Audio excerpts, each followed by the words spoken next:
Alright, so this is the next analysis video I have on this The Legend of Zelda Tears of the Kingdom.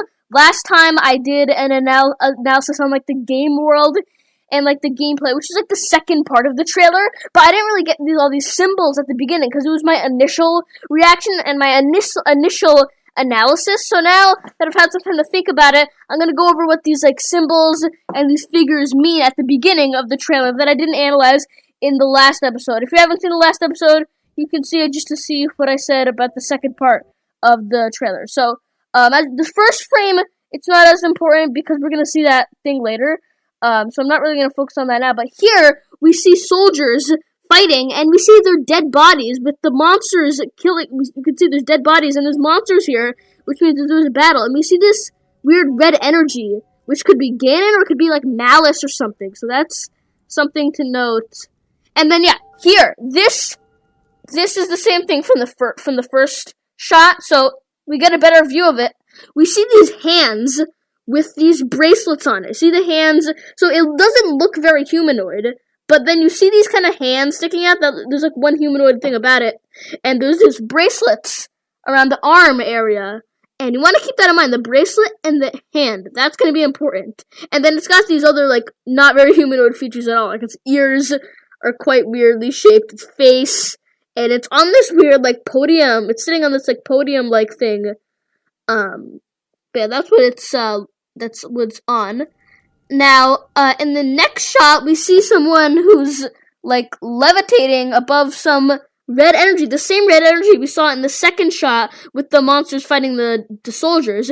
Now, this could be Malice. It's probably Malice, so it's probably the doing of Ganondorf, who's set loose and is, wreaking havoc right now. So, right now, we don't know who this is.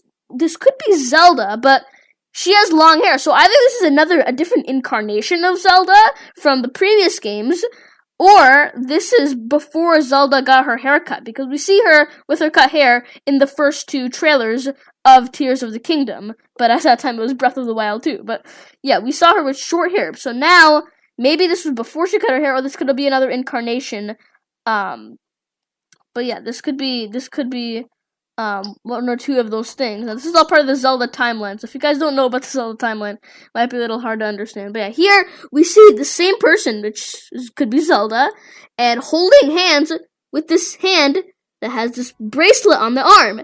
And that's the same thing from the third shot that we saw, but the not really humanoid thing. It's the same thing with the linking hands, Zelda linking hands with that thing, which could be really, big in the story. And we see all these ancient writings in the background, as you can see through many shots. There's all these ancient writings, like, I don't know if it's Sheikah or if it's Zonai. Also, those fighters that we saw could have also been a different race. Maybe it was Zonai too.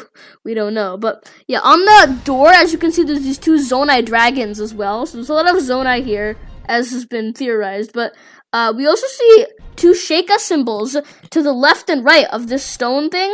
We see Sheikah symbols. Now, I'm going to try and get a better, closer view.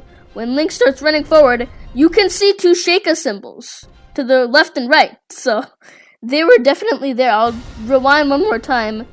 To the left and right on the stone.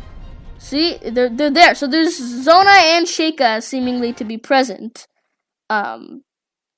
And now, yeah, the rest of this is all, this is all stuff that I've already analyzed in the last episode. But yeah, there's that smooth dive and this, reverse time mechanism, that tornado back there. The more floating islands. We do get a better view of the floating islands in this trailer than we ever have before. But yeah, and I analyzed the rest of this stuff that I'm showing now. So you can look at the last episode for that. But yeah.